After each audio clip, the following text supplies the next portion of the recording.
Hey, what's up you guys, it's Caboose bringing you another Spider-Man PS4 video, and today what we're going to be talking about is some potential teases that we got regarding a sequel for Spider-Man PS4, as well as some information that we got about the length for the Cat DLC, and an update on New Game Plus. Before we jump into this though, I wanted to ask you guys, of course, if you could leave a like rating on the video as it shows your support, and I would really appreciate it, so if you could leave a like, that would be awesome. And with that said, well, let's just jump right into this. So, over at Game Informer, Ben Hansen hosted an interview with Bryan, who is the creative director over at Insomniac Games, and John Paquette, who is the lead writer working at Insomniac Games, and asked them a ton of questions about Spider-Man PS4, including questions about a potential sequel for the game. So let's jump into this. I also wanted to let you know there are going to be some spoilers ahead for Spider-Man PS4, so if you haven't played through the game yet, even though it's been out for over a month, come on, let's go. Get to grinding, finish that game, and then you can come back and watch this video because we're going to be talking some spoilers. So I first wanted to cover some of the Spider-Man 2 talk, the sequel talk.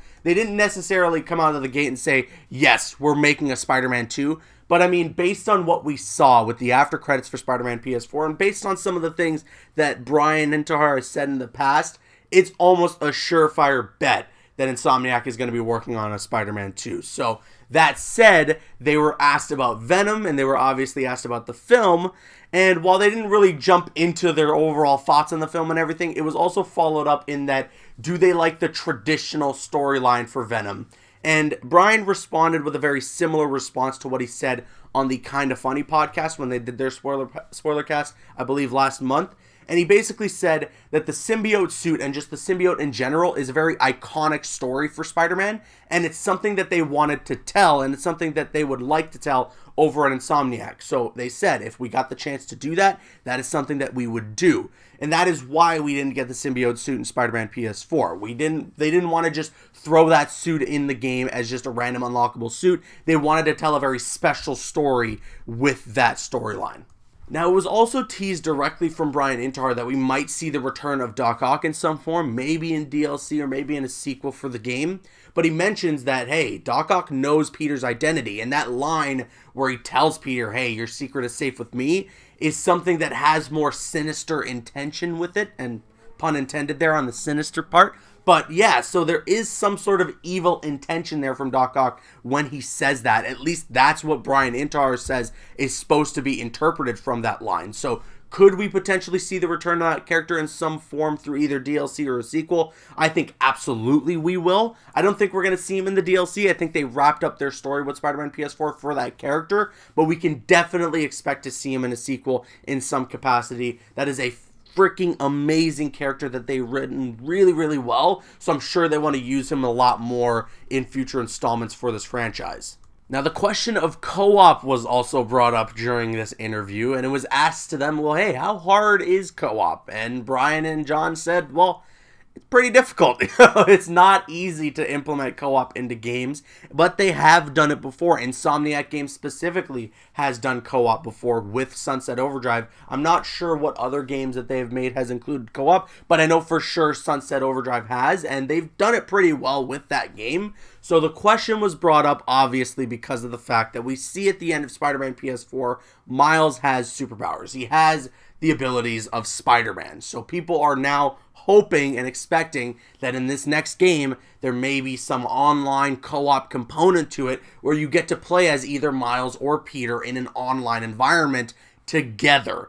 And while that would be literally one of the coolest things ever in a superhero game, we'll have to wait and see for that. That is a tall task to be asking of from Insomniac, and we're still a long ways away from a Spider-Man 2, so we'll see. But I'm glad that this question was brought up, and I'm glad too that Insomniac didn't just brush it off. Like, Bryan and John didn't just shrug it off like, nah, but they obviously can't say yes or anything, but they did, they did humor the idea, so that was pretty cool, and I would love co-op to be in Spider-Man PS4. Oh my god, that would be nuts to be able to play as Miles and Peter online with your friends. Holy smokes, that would be insane. But that's it. That's all the Spider-Man 2 talk during this interview. Now we're going to shift over to the DLC. We got the heist coming out in 2 weeks' time. Now, less than 2 weeks, in 10 days now, for Black Cat's DLC to be dropping, and it was brought up the question of the length for the DLC. How long will it be? This is the question that's on a lot of people's minds. And again, Bryan can't give us specifics. He can't tell us a number. And the reason that he can't tell us a number is because it's hard to put a number on it, because one person might take, 5 to 6 hours to complete the DLC, while another person is just going to be able to speed run through it and take like 45 minutes. Now, I'm not saying that that's the exact numbers that Bryan brought up. This is just me thinking in my head the way that he's trying to explain this. And he's saying like, hey, you really can't please everyone. They tried to pack in as much as they could with this DLC, and Bryan has praised the hell out of it once again in saying that they've done an incredible job with it, and they're really excited to show us what they got. But he can't give us an exact number in terms of hours that you're going to put in to this DLC, but he does say that it's going to be longer than people are expecting, and then was followed up and asking that, well, are there going to be only like 4 missions? And Bryan said, no, there's going to be more than 4 missions. So that's definitely a promising thing to hear, because I think 4 missions would clock in right around that 1 hour mark. So if there's more than that, then, well, at least it's not going to be a super short DLC that only lasts an hour. So that's good to hear. And then lastly, the topic of New Game Plus was brought up, and it was asked, well, can we get a time frame on this? And Bryan Intihar responded saying really, really soon. So honestly, expect it within a week's time. Probably within this next week, we're going to be getting New Game Plus dropping, because then we have a week to play through the game on New Game Plus and have that good cushion before the Black Cat DLC drops, and then we shift all our focus to that. So yeah, expect honestly New Game Plus to drop like this week, between Monday to Friday. I think that's when we're going to be getting New Game Plus. It's any day now. But that's it. That's all we got to cover here in this video. Now I kick it to you guys. What do you think about all this stuff regarding a sequel for Spider-Man? What do you think about co-op and Venom and all that stuff? I want to hear your thoughts in the comments section below. And are you excited for the Black Cat DLC and New Game Plus to be launching within these next 2 weeks? I want to hear what you guys have to say in the comments. I'm Caboose, and once again, if you could leave a like rating on the video, it shows your support, and I would really appreciate it. And you can click on screen to make your way to one of the other videos on the channel, or you can click my logo to subscribe to the channel if you haven't already. Please follow me on Instagram and Twitter, and like me on Facebook. Those links are in the description. Drop a like if you enjoyed, leave a comment if you have an opinion, and subscribe if you're new. See you guys later.